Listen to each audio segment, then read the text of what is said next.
నమస్కారం శ్రీశత ప్రేక్షకులకి శుభోదయం. నేను నారాయణ రెడ్డి. మనం దినపత్రికలోని ముఖ్యమైన వార్తలను విశ్లేషించుకునే కార్యక్రమం కాఫీ టైమ్ సిప్ అండ్ సీకి స్వాగతం. ఈరోజు మనతో ఉన్నారు సీనియర్ జర్నలిస్ట్ పొన్నూరు వెంకట శ్రీనివాసులు గారు. మరి వారిని ముఖ్యమైన విశేషాలు ఏంటో చూద్దాం. నమస్కారం గురుగారు. Good morning. Very good morning and welcome to coffee time. Main పేపర్లో హెడ్లైన్స్ చూడండి. షూర్. తర్వాత మనం ప్రకాశం డిస్ట్రిక్ట్ న్యూస్కి వెళ్దాం.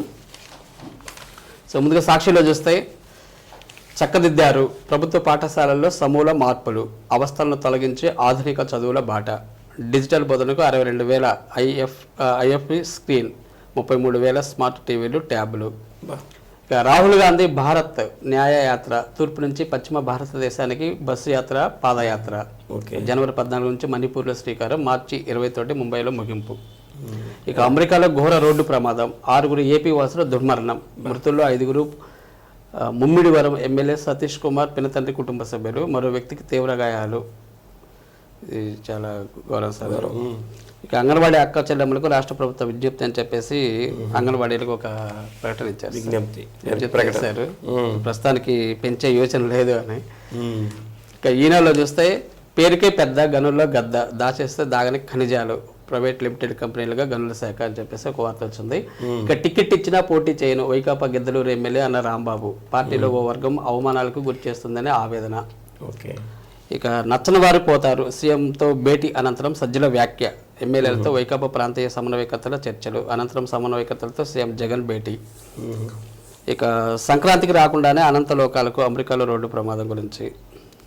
ఇవి ఈనాడులో వచ్చిన ప్రధాన వార్తలు. ఇక ఆంధ్రజ్యోతిలో చూస్తే ఏపీ పగ్గాలు షర్మిలకే, ఆమె జగన్లా చేయరు, మాది గ్యారంటీ అని హామీ, ఢిల్లీలో ఆంధ్ర కాంగ్రెస్ నేతలతో భేటీ, పార్టీ బలోపేతం, ఎన్నికలపై చర్చ.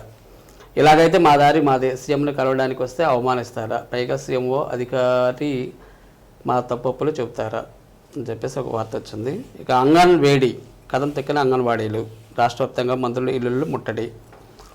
ఇక 5 నుంచి జిల్లాలకు చంద్రబాబు, 25 లోక్సభ స్థానాల్లో 25 బహిరంగ సభలు, 11 నరసరావుపేటలో పవన్తో ఉమ్మడి భేటీ, చివరిగా అనంతపురం జిల్లాలో కూడా. ఇక ప్రతి జీవో వెబ్సైట్లో ఉంచాల్సిందే, ప్రభుత్వ నిర్ణయాలు తెలుసుకోవడం పౌరుల హక్కు, జీవోల జారీలో మరింత పారదర్శకత అవసరం. ఇక మరో ముఖ్యమైన వార్త, భారత్ బియ్యం కిలో 25 రూపాయలకి కేంద్ర ప్రభుత్వం ఒక పథకం తీసుకొస్తుంది సార్. కొత్త పథకంపై కేంద్రం కసరత్తు, ప్రభుత్వ ఏజెన్సీల ద్వారా విక్రయం, సబ్సిడీకి ఇప్పటికే సబ్సిడీపై గోధుమ పిండి, శనగపప్పు, ఏడాదిలో 14.1% పెరిగిన బియ్యం ధరలు. ఇక ఇళ్లలో షాకు కొట్టిన పరిహారం ఇవ్వాల్సిందే, కరెంటు గురించి. గృహ విద్యుత్ సరఫరాలో లోపాలకు డిస్కమ్లదే బాధ్యత, వైరింగ్ను పరిశీలించాక కనెక్షన్ ఇవ్వాలి, రాష్ట్ర విద్యుత్ నియంత్రణ మండలి ఆదేశం. ఇక రాష్ట్రంలో మరో 5 కరోనా కేసులు. ఇక ఇవి సార్ ప్రధాన వార్తలు స్టేట్లో. ప్రకాశం జిల్లా వార్తలకు వస్తే అసత్య ప్రచారంపై చర్యలు తీసుకోండి. ఏంటిది? ఎంపీ మాగుంట శ్రీనివాసులు రెడ్డి గారంటే అజాత శత్రువు అన్నటువంటి లెక్క. అంటే ఎవరిని విమర్శించడం కానీ, ప్రతిపక్ష పార్టీలు విమర్శించడం కానీ, అధికార పక్షాన్ని విమర్శించడం కానీ ఎప్పుడు ఆయన నోట్లోంచి పరుషమైనటువంటి మాట వచ్చినటువంటి సందర్భమే ఉండదు. అందుకనే ఆయన పుట్టినరోజు వేడుకలు చేసుకున్నా, మాగుంట సుబ్బరామరెడ్డి గారి వర్ధంతి వేడుకలు చేసుకున్నా, అన్ని పార్టీల వాళ్ళు కూడా ఆయనకు వచ్చి శుభాకాంక్షలు తెలియజేయడం, సుబ్బరామరెడ్డి గారి వర్ధంతికి వచ్చి నివాళులు అర్పించడం, ఇవన్నీ చేస్తారు పార్టీల రహితంగా. అట్లా అందరితోటి సఖ్యతగా ఉండేటటువంటి వ్యక్తి. నిన్న సోషల్ మీడియాలో ఎంపీ మాగుంట శ్రీనివాసులు రెడ్డి గారు రాష్ట్ర ప్రభుత్వం మీద వ్యతిరేక వ్యాఖ్యలు చేసినట్టు ఒక కథనం వచ్చింది. ప్రభుత్వం మారుతున్నారని, పార్టీ మారుతున్నారు ఒకటి, వ్యాఖ్యలు కూడా ఇదిగో సబ్ టైటిల్స్ లా ఇక్కడ పడి, వైసీపీ ప్రభుత్వంలో ఏ ప్రాంతం కూడా అభివృద్ధికి నోచుకోలేదు, రోడ్ల మీద వెళ్తుంటే ఇవేం రోడ్లని జనాలు నిలదీస్తున్నారు అని వచ్చినట్లు సోషల్ మీడియాలో వచ్చిందట. దీనికి, ఈ వ్యాఖ్యలకి, ఈ వార్తకి మాకు ఎటువంటి సంబంధం లేదు. కాబట్టి ఎవరు ఈ వ్యాఖ్యల్ని పోస్ట్ చేశారు సోషల్ మీడియాలో అన్న వాళ్ళని గుర్తించి వాళ్ళని కఠినంగా శిక్షించాలని చెప్పి నిన్న ఎంపీ మాగుంట శ్రీనివాసులు రెడ్డి గారు డిఎస్పీ వి నారాయణ స్వామి రెడ్డి గారికి ఫిర్యాదు చేశారు. ఫిర్యాదు చేసి వెంటనే దీన్ని ఎవరు తేల్చాలన్నటువంటి విషయాన్ని కూడా వారు కోరుతున్నారు. ఈ వ్యాఖ్యలకి, ఈ పోస్టింగ్కి మాకు ఎటువంటి సంబంధం లేదని చెప్పి ఆయన వివరణ కూడా ఇవ్వడం జరిగింది. అలాంటి అసలు పెద్ద పెద్ద వాళ్ళ మీదే ఇలాంటివి సోషల్ మీడియాలో వస్తున్నాయంటే సాధారణమైనటువంటి వ్యక్తుల మీద రావడంలో ఆశ్చర్యకరం ఏమీ లేదు. ఇలాంటి వాటిని ఒక నిఘా ఏర్పాటు చేసి వెంటనే వీళ్ళ మీద చర్యలు తీసుకుంటే ఇలాంటి పోస్టింగ్లు మళ్ళీ మళ్ళీ రాకుండా, ఏది నిజమో ఏది అబద్ధమో తెలుసుకోలేని పరిస్థితికి వచ్చేసారు జనాలు. వచ్చేసింది. దానికి ఏది నియంత్రణ లేదు, ఏమి లేదు. ఎవరు ఇష్టం వచ్చినట్లు వాళ్ళ అభిప్రాయాన్ని తెలియజేస్తాడు, అది నిజమా కాదా అనేది. తర్వాత వాళ్ళు ఇక వినియోగదారుల చట్టాలపై అవగాహన కల్పించుకోవాలి. నిన్న జాతీయ వినియోగదారుల దినోత్సవం జరిగింది. అయితే వినియోగదారు అనేటటువంటి వాడికి చాలా హక్కులు ఉన్నాయి. అవునా? కానీ ఎవరికి తెలియదు తెలియదు. వాళ్ళు ఏదో ఇస్తుంటారు, మనం కొనుక్కొని వెళ్తుంటాం, అన్నీ చేస్తుంటాం, కానీ ఈ ఖచ్చితమైనటువంటి హక్కులు తెలియదు. కాబట్టి దీని మీద వినియోగదారులు కూడా వాళ్ళకి కొన్ని హక్కులు ఉన్నాయి. ఆ హక్కుల్ని తెలుసుకోవాలి. ప్రతి వస్తువు కొన్నప్పుడు కూడా దానికి రిసిప్ట్ తీసుకోవాలి, లేబుల్ని పరిశీలించాలి, వాటికి ఉన్నటువంటి ఎక్స్పైరీ డేట్లు చూడండి ఎలా ఉన్నాయి, ఎంఆర్పి ఎలా ఉంది, ఇవన్నిటిని కూడా పరిశీలన చేయాలని చెప్పి నిన్న జేసీ గారు కె శ్రీనివాసులు గారు కోరటం జరిగింది. అలానే రోడ్ల మీద అమ్మేటటువంటి ఇవి తినుబండారాలు ఇవన్నీ ఉంటాయి కదా, అవి కూడా ఏమంటే అవి తినకూడదు. ఈ రంగులు వేసినటువంటి వాటిని అసలు తినకూడదు అని చెప్పి వాళ్ళు సూచన కూడా చేశారు. ముఖ్యంగా ఏమిటంటే ఈ ఎంఆర్పి వేసే దాంట్లో కూడా ప్రభుత్వాలు ఒక కఠినమైనటువంటి నిర్ణయం తీసుకుంటే మంచిది. ఇప్పుడు వినియోగదారుడు హక్కు అని అన్నారు, ఓకే, దానికి మనమేం కాదనం. కానీ ఒక్కోసారి ఎంఆర్పి 500 ఉంటుంది, వాడు 200కే ఇస్తారంట. అవును, అది మరి దారుణం. ఎందుకు మనకు అర్థం కానిటువంటి ఎందుకని వ్యత్యాసం ఉంటుంది. ఒక్కొక్కసారి ఎంఆర్పి 200 ఉంటుంది, ఒకడు 300 డిమాండ్ చేస్తారు. ఒక వస్తువు తయారు చేయడానికి 10 రూపాయలు అయితే కాబట్టి దీని మీద ప్రభుత్వాలు కూడా ఎందుకు చర్యలు అనేది కూడా ఒకసారి ఈ వినియోగదార హక్కులు సంబంధించి దీంట్లో మనకి తెలియజేస్తూ కూడా వాటి మీద కూడా ఒక చర్య తీసుకోవాలి, మంచిది. కాబట్టి నమ్మకం పోతుంది ఎంఆర్పీల మీద కూడా. ఎంఆర్పీల మీద నమ్మకం పోతుంది. 500 ఉంది 200కి ఎందుకు ఇస్తున్నారు మనకి ఆశ్చర్యం కలుగుతుంది. 200 ఎంఆర్పీ పెట్టవచ్చు కదా. అది అట్లా వాటి మీద కూడా చర్యలు తీసుకుంటే మంచిది.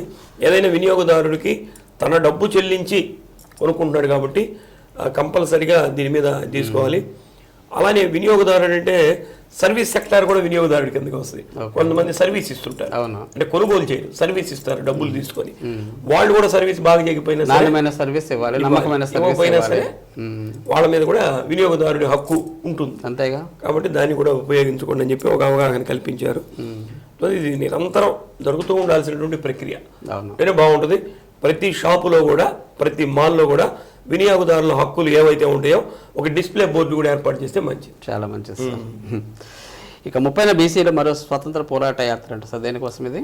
అంటే ఎలక్షన్ రాబోతుంది. ఎలక్షన్ రాబోయేటప్పుడు ఏమవుతుందంటే అందరూ వారి కోరికలు కూడా బహిర్గతం చేస్తారు. ఎందుకంటే ఎలక్షన్ అయిపోయిన తర్వాత మరుసటి సంవత్సరం వాళ్ళు 5 ఏళ్ళు ఇక రాజ్యాన్ని వెళ్తారు, వాళ్ళని ఎవరు ఏం చేయలేరు. కాబట్టి అందువల్ల ఏంటంటే లాస్ట్ మూమెంట్లో ఒత్తిడి తెచ్చేదానికి అవకాశం ఉంటుంది. అందుకని ఇప్పుడు అందరూ ధర్నాలు నిరసనలు అన్నీ కూడా తెలియజేసిన కారణం కూడా అదే. ఇప్పుడు బీసీలకు కూడా రాబోయేటటువంటి ఎన్నికల్లో 90 అసెంబ్లీ సీట్లు ఇవ్వాలా, 13 పార్లమెంటు స్థానాలు ఇవ్వాలని చెప్పి డిమాండ్ చేస్తున్నారు. అంటే బీసీలు ఓటింగ్ శాతం ఎక్కువ ఉంది, దామాషా ప్రకారం మాకు రావాల్సిన ఇవని చెప్పి ఒక పోరాటానికి అంటే మరో స్వాతంత్ర పోరాటానికి బీసీలు శ్రీకారం చుట్టారు. ఇది ఆర్ కృష్ణయ్య గారు రాజ్యసభ సభ్యుడు, బీసీ సభ నాయకుడు. ఆయన ఇచ్చినటువంటి పిలుపులో భాగంగా ఇప్పటికే ఈ యాత్ర ఈ నెల 7వ తేదీ శ్రీకాకుళంలోని ఇచ్చాపురం నుంచి ప్రారంభమైందట. 30వ తేదీ ఒంగోలుకు వస్తుంది. ఒంగోలుకు వస్తే మంగమ్మ కాలేజీ ఉంది కదా, బైపాస్ అక్కడి నుంచి సంఘమిత్ర హాస్పిటల్ వరకు సాగుతుందట. కాబట్టి దీనికి సంబంధించి బీసీలు ఎవరైతే ఉంటారో వాళ్ళందరూ కూడా పాల్గొని దీన్ని దిగ్విజయం చేయాలి. అన్ని పార్టీలకు కూడా మన నినాదం ఏదైతే ఉందో అది తెలియజేయాలి. అలానే బీసీలకు చట్టసభల్లో కూడా 50% రిజర్వేషన్ ఇవ్వాలి అని చెప్పి కోరటం. అలానే ఉద్యోగాల్లో ప్రమోషన్లో కూడా వీళ్ళకి ప్రాధాన్యత కల్పించి రిజర్వేషన్ కల్పించాలని కూడా డిమాండ్ చేస్తున్నారు. ఇది ప్రధానమైనటువంటి అంశం. ఇదేంటి సార్ శోధన ఛేదన? శోధన ఛేదన అంటే ఇప్పుడు ఈ సంవత్సరం మారిపోతుంది కదా, 2024 వస్తుంది. ఇప్పుడు ఏం చేస్తారంటే ప్రతి డిపార్ట్మెంట్ కూడా ఆ సంవత్సరంలో వాళ్ళు సాధించినటువంటి ప్రగతి, లోటుపాట్లు ఇవన్నీ కూడా చర్చించుకుంటారు.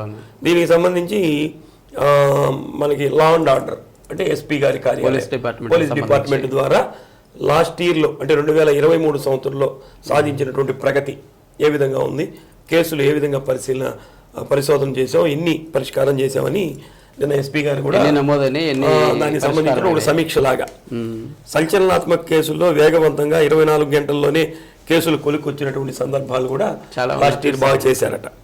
రోడ్డు ప్రమాదాలు కూడా తగ్గినాయట, దొంగతనాలు కూడా తగ్గినాయట. లాస్ట్ ఇయర్ జిల్లాలో 10,036 కేసులు నమోదు కాగా 8,960 కేసులు పరిష్కారమైనట. అంటే మ్యాక్సిమం 90% దాకా కేసులు పరిష్కారమైనవి. డ్రంక్ అండ్ డ్రైవ్ కేసులు కూడా తగ్గినాయట. అలానే పోలీసు సంక్షేమానికి ప్రత్యేక గ్రీవెన్స్ సెల్ ఏర్పాటు చేయటం, అలానే రోడ్డు ప్రమాదాల మీద కూడా ప్రత్యేక దృష్టి, గంజాయి నియంత్రణ కూడా ఉక్కుపాదం మోపినట్టు, ఇవన్నీ కూడా లాస్ట్ ఇయర్లో సాధించినటువంటి విజయాలు. ఈ సాధించినటువంటి విజయాలకి ఎస్పీ గారికి డీజీపీ డిస్క్ అవార్డు కూడా వచ్చింది. అంటే దేనికి ఇచ్చారంటే శాంతి భద్రత పరిరక్షణ, కన్వెన్షన్, బెస్ట్ పోలీసింగ్ కింద 2 విషయాల్లో వారికి అవార్డు కూడా వచ్చింది. కాబట్టి last year law and order బాగుంది, నేరాలు కూడా తగ్గినాయి అన్నటువంటి వార్తని ప్రచురించారు. ఓకే. ఇక మహిళలకు ఉచిత కంప్యూటర్ శిక్షణ సార్? మహిళలకి స్కిల్ డెవలప్మెంట్ ఉంది కదా, దాని ద్వారా ఎప్పుడు రూట్ సెట్ అని ఒకటి ఉంది, స్కిల్ డెవలప్మెంట్ ఒకటి ఉంది. వీళ్ళు ఏదో రకమైనటువంటి శిక్షణ ఇస్తున్నారు. అంటే వాళ్ళ కాళ్ళ మీద వాళ్ళ జీవనం సాగించేందుకు గ్రామీణ మహిళలకి ఈ ఆంధ్రప్రదేశ్ రాష్ట్ర నైపుణ్యాభివృద్ధి సంస్థ ఆధ్వర్యంలో ఎండ్లూరు డొంక దగ్గర మహిళ ఇది ఒకటి ఉంది, సెంటర్ ఒకటి ఉంది. దాంట్లో కుట్టు మిషన్లు ఇవన్నీ ట్రైనింగ్ అయిన ఇస్తుంటారు, ఓన్లీ ఫర్ లేడీస్. ఇప్పుడు కంప్యూటర్లో కూడా వాళ్ళకి శిక్షణ ఇవ్వడానికి మళ్ళీ ఆహ్వానిస్తున్నారు. 15 సంవత్సరాల నుంచి 45 సంవత్సరాల వయసు ఉన్నటువంటి మహిళలు దీంట్లో ఈ కంప్యూటర్ కోర్సు నేర్చుకునే దానికి అవకాశం ఉంది. కాబట్టి ఈ జిల్లా నైపుణ్య అభివృద్ధి సంస్థలో ఈ దరఖాస్తులు కూడా చేసుకోవచ్చు. దానికి సంబంధించినటువంటి సెల్ నెంబర్ కూడా ఇస్తారు. కాబట్టి ఈ సెల్ నెంబర్ ద్వారా వాళ్ళని కనుక్కొని దీన్ని పొందితే మంచిది. 2024 సంవత్సరం వస్తుంది కాబట్టి చక్కగా కంప్యూటర్లో శిక్షణ ఇస్తారు. ఇప్పుడు అన్నిటికీ కంప్యూటర్ ప్రాథమికమైనటువంటి అర్హత అయింది. కాబట్టి ఈ ప్రాథమికమైనటువంటి అర్హత నేర్చుకుంటే ఎక్కడైనా సరే ఉపయోగపడుతుంది. షాపులో కూడా బిల్లింగ్ చేసేదానికి ఇది చేశారు, అన్ని వాళ్ళే ఫ్రీ, అకామిడేషన్ మొత్తం ఫ్రీ. 5 నుంచి అంతర్జాతీయ తెలుగు మహాసభలు ఆంధ్ర సారస్వత పరిషత్ అని చెప్పి గజల్ శ్రీనివాస్ గారు తెలుసుగా, గజల్ శ్రీనివాస్ గారి ఆధ్వర్యంలో దీన్ని ప్రారంభించారు. దీన్ని ప్రారంభిస్తే లాస్ట్ ఇయర్ కూడా అంతర్జాతీయ మహాసభలు జనవరిలో చేశారు. మళ్ళీ ఈ సంవత్సరం కూడా 2వ అంతర్జాతీయ మహాసభలు చేయాలని చెప్పి మళ్ళీ ఇప్పటికే దానికి ప్రయత్నాలన్నీ కూడా చేయటం ప్రారంభించారు. రేపు 5, 6, 7 తేదీల్లో రాజమండ్రిలో జరుగుతుంది. దీనికి సంబంధించి ఒక 70 దేశాల నుంచి కూడా ప్రతినిధులు వస్తున్నారట. 1,00,000 మంది సాహితీ ప్రియులు పాల్గొనేదానికి అన్ని రకాలైనటువంటి ఏర్పాట్లు చేశారు. అక్కడ చైతన్య విద్యా సంస్థలు ఉన్నాయి, వారు ప్రాంగణంలో ఇవన్నీ కూడా ఏర్పాటు చేస్తున్నారు. వెళ్ళినటువంటి వాళ్ళకి ఉచిత అకామిడేషన్ కూడా ఇస్తున్నారు. అకామిడేషన్ సాధారణ అకామిడేషన్, తలా ఒక బెడ్ ఇస్తారు. అట్లా వాళ్ళకి భోజన ఏర్పాటు అన్ని కూడా చేస్తారు. దీంట్లో అనేక రకాల సాహిత్యంలో ఉన్నటువంటి అనేక రకాల ప్రక్రియల మీద దీనికి ఇది కూడా చేస్తున్నారు. దీనికి సంబంధించి కొంతమంది సాహిత్యంలో విశేషమైనటువంటి కృషి చేసినటువంటి వాళ్ళకి, విశేషమైనటువంటి సంస్థలకు కూడా పూర్ణ కుంభ పురస్కారం అని ఇస్తున్నారు కొన్ని సంస్థలకి. అట్లా ఈ ఏర్పాట్లన్నీ చేస్తున్నారు. దానికి మన జిల్లా నుంచి కూడా ప్రముఖులు ఎవరైతే సాహిత్యవేత్తలు ఉంటారో పాల్గొనాలని చెప్పి వారిని కోరుతున్నారు. దీనికి జిల్లాలో ప్రతినిధులుగా మనకి రిటైర్డ్ ఎంఆర్ఓ మూడమంది వెంకటేశ్వర్లు గారిని దీనికి అధ్యక్షుడు, జిల్లా శాఖ. అలానే సెక్రటరీగా సూర్య విద్యా సంస్థల అధినేత రామిరెడ్డి గారు ఉన్నారు. కాబట్టి ఎక్కడి నుంచి ఎవరైనా వెళ్ళాలనుకున్న వాళ్ళు సూర్య విద్యానికేతన్ అన్నవరపాడులో ఉంది కదా, అక్కడికి వెళ్ళి వాళ్ళ దగ్గర పేర్లు కనుక నమోదు చేసుకుంటే అక్కడ అన్ని రకాల ఏర్పాట్లు చేస్తారు. ఓకే సార్, చాలా మంచిది సార్. ఇక ముట్టడి ఏంటి సార్? ఇది అంగన్వాడీలు ముట్టడే. అయితే వాళ్ళకి 16 రోజులకి చేరినట్లుంది. నిన్న అంటే రాష్ట్ర ప్రభుత్వానికి తీవ్రత తెలియజేయాలనే ఉద్దేశంతో మంత్రుల ఇంటి దగ్గర ముట్టడి కార్యక్రమాన్ని చేపట్టారు. మన జిల్లాలో కూడా ఆదిమూలపు సురేష్ గారు మంత్రి గారు ఉన్నారు కదా, వాళ్ళ ఇంటి దగ్గర ముట్టడి కార్యక్రమాన్ని చేపట్టి ఎమ్మెల్యేల దగ్గర వెళ్ళి వాళ్ళకి వినతి పత్రాలు సమర్పించారు. వాళ్ళ ఇళ్ళని ముట్టడి చేయలేదు, వినతి పత్రాలు సమర్పించడం జరిగింది. అలానే మన ఒంగోలులో కూడా ఎమ్మెల్యే గారి ఇంటికి వెళ్ళి ఒక వినతి పత్రం ఇచ్చి సీఎం గారి దృష్టికి తీసుకెళ్ళాలని అని చెప్పి ఇవ్వడం కూడా జరిగింది. అయితే వీళ్ళు రాష్ట్ర ప్రభుత్వంలో భాగం కాబట్టి మంత్రులు వాళ్ళని ముట్టడించే కార్యక్రమం చేశారు. మా సమస్యలు పరిష్కరించండి అని చెప్పి వారు వినతిని కూడా చేయడం జరిగింది. ఇప్పుడు మనం సాక్షి పేపర్లో ఒక ప్రకటన కూడా ఇచ్చారు కదా, దాని ఆర్థిక పరిస్థితులు అవన్నీ కూడా ఒక ప్రకటన ఇచ్చారు. దాని ద్వారా కూడా వీళ్ళకి మొత్తం మీద ఇది ఎటు పోయి ఎటు వస్తుందో చూడాలి. ఇక కరోనా కలకలం ఎక్కడ సార్? మన జిల్లాలో కూడా ఒక ఉమ్మడి జిల్లాలో కేసు నమోదైందట. ఉమ్మడి జిల్లాలో క్రిస్టమస్ పండుగ సందర్భంగా ఒక ఆవిడ తెలంగాణ నుంచి ఇక్కడికి వచ్చిందట, చిన్నగంజాం మండలం గొనసపూడి గ్రామానికి. ఆమె గర్భిణీ కూడా. అయితే జలుబు దగ్గు ఇవన్నీ ఉండటంతో ఆమెకు టెస్టింగ్ చేయిస్తే పాజిటివ్ అని తేలింది. అయితే వెంటనే ఆమెని ఒంగోలు జీజీహెచ్కి తీసుకొచ్చి ఇక్కడ ఉంచారు. కాబట్టి ఆమెతోటి ఎవరెవరు మాట్లాడారు, టచ్లో ఉన్నారు అన్న దాని మీద కూడా దర్యాప్తు చేస్తున్నారు. మొత్తం మీద రేపు ఎల్లుండిలో అసలు ఈమెకి ఎలా ఉంది పరిస్థితి అనేది తెలుస్తుంది. కాబట్టి అంటే లక్షణాలు కనిపించినాయి, 1-2 రోజులు ఉంటుందా, దీని తీవ్రత ఉంటుందా అన్నటువంటి విషయాలు 2 రోజులు పోతే కానీ తెలియదు. మొత్తం మీద రాష్ట్ర వ్యాప్తంగా 5 వచ్చినట్టు తెలుస్తుంది. దాంట్లో ఒకటి మన జిల్లాలో ఉమ్మడి ప్రకాశం జిల్లాలో వచ్చింది. కాబట్టి వీళ్ళతోటి టచ్లో ఉన్నటువంటి వాళ్ళందరూ కూడా హోమ్ ఐసోలేషన్లో ఉంటే మంచిది అనేటువంటి సూచనలు కూడా చేస్తున్నారు. ఏదైనా జాగ్రత్తలు తీసుకోవాల్సింది. వ్యాపించేస్తుంది. ఇక 5న కనిగిరికి చంద్రబాబు వస్తున్నారా? ఎలక్షన్ వచ్చేసింది కదా, చంద్రబాబు నాయుడు గారు కూడా ఎన్నికల శంఖారావం పూరిస్తున్నట్లు మెయిన్ పేపర్లు ఇప్పుడు చెప్పారు కదా, అన్ని పార్లమెంటు స్థానాల్లో చేస్తున్నట్లు. దాంట్లో భాగంగా ఈ శంఖారావ కార్యక్రమాన్ని కనిగిరి నుంచి ప్రారంభిస్తున్నారు. కనిగిరి నుంచి 5వ తేదీ ప్రారంభిస్తున్నారు. దీనికి అక్కడ ఉన్నటువంటి ఉగ్ర నరసింహారెడ్డి గారు ఉన్నారు కాబట్టి వారికి సమాచారం కూడా అందిందట. ఇక్కడ నుంచి ప్రారంభిస్తున్నాం కాబట్టి ఏర్పాట్లు అన్నీ చూడండి అని. కాబట్టి చంద్రబాబు నాయుడు గారు మన జిల్లాకి 5వ తేదీ వస్తున్నారు, స్టార్ట్ చేస్తారు. ఎన్నికల వేడి స్టార్ట్ అయిపోయింది. Okay sir. ఇక గుండ్లకమ్మ ప్రాజెక్టును సిపిఎం నాయకులు పరిశీలించారంటే నిన్న గుండ్లకమ్మ ప్రాజెక్ట్ని సిపిఎం పార్టీ రాష్ట్ర కార్యదర్శి వి శ్రీనివాసరావు గారు బృందం అందరూ కూడా పరిశీలన చేశారు. పోయిన సంవత్సరం ఒక గేటు కొట్టకపోయింది, ఈ సంవత్సరం ఒక గేటు కొట్టకపోయింది. అయినా కానీ ఇప్పుడు ఉన్నటువంటి నీటిపారుదల శాఖ మంత్రి అమ్మటి రాంబాబు గారికి అసలు ప్రాజెక్టు మీద అవగాహన లేనట్లుంది. సంవత్సరం నాడు కొట్టకపోతే ఇంతవరకు దాని మీద ఎటువంటి చర్యలు లేవు. ఇప్పుడు కొత్తగా కొట్టకపోయి నీళ్ళన్నీ కూడా వెళ్ళిపోయినాయి. దీని మీద ఆధారపడి 80,000 ఎకరాలు గుండ్లకమ్మ ప్రాజెక్టు మీద ఎకరాలకి సాగునీరు, 6 మండలాలకి తాగునీరు.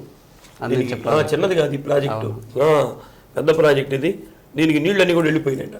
ఇప్పుడు నాగులపులపాడు మండలంలో ఈ పంటను పండించుకోవాలనుకున్నటువంటి వాళ్ళకి వాటర్ లేనటువంటి సందర్భంలో ఒక 2 TMCల నీటిని సాగర్ జలాల నుంచి దానికి పంపించాలని చెప్పి వారు డిమాండ్ చేస్తున్నారు. వెంటనే దీనికి ప్రాజెక్ట్ మెయింటెనెన్స్కి సంబంధించిన నిధులు ఏర్పాటు చేయటం, ఆ గేట్లని స్థిరీకరించాలని కోరుతారు. ఏదైనా పర్మనెంట్ గేట్లు ఏర్పాటు చేస్తే కానీ ఆగవు. నీటిని ఎవరు ఆపుతారు? ఇప్పుడు పంచభూతాలను ఎవరు అడ్డుకోలేడు. ఈదురు గాలి వచ్చినాయి అనుకోండి, ఎవరు ఆపుతాడు? తుఫాన్ వచ్చింది, ఎవరు ఆపగలిగారు? ఆపలేరు. భూకంపం వస్తుంది, ఎవరు ఆపుతారు? నీళ్లు మీద వచ్చి పడతాయి, వరద, ఎవరు ఆపుతారు? ఎవరు ఆపలేరు. దీన్ని మనం ప్రకృతిలో మనం దాన్ని జయించలేం. కానీ ఏంటంటే ఆనకట్టల ద్వారా నీటిని ఆపుకోగలం. పవనం ద్వారా విద్యుత్తుని సాధించగలం. కానీ అది ఉపద్రవంగా వచ్చి పడితే మటుకు ఎవరు ఆపలేరు. సునామీని ఎవరు ఆపారు? ఆపలేము. Okay sir, thank you very much sir. ముఖ్యమైన విశేషాలు మాకు అందించినందుకు థ్యాంక్ యూ. మరి ఇదండి ఈనాటి కాఫీ టైమ్స్ ఇప్పటిసే కార్యక్రమం. తిరిగి రేపు ఉదయం 8:30 ఇదే కార్యక్రమంలో మరిన్ని తాజా వార్తలతో మళ్ళీ మీ ముందు ఉంటాం. అంతవరకు చూస్తూ ఉండండి శ్రీ సత్య నెట్వర్క్. నమస్కారం.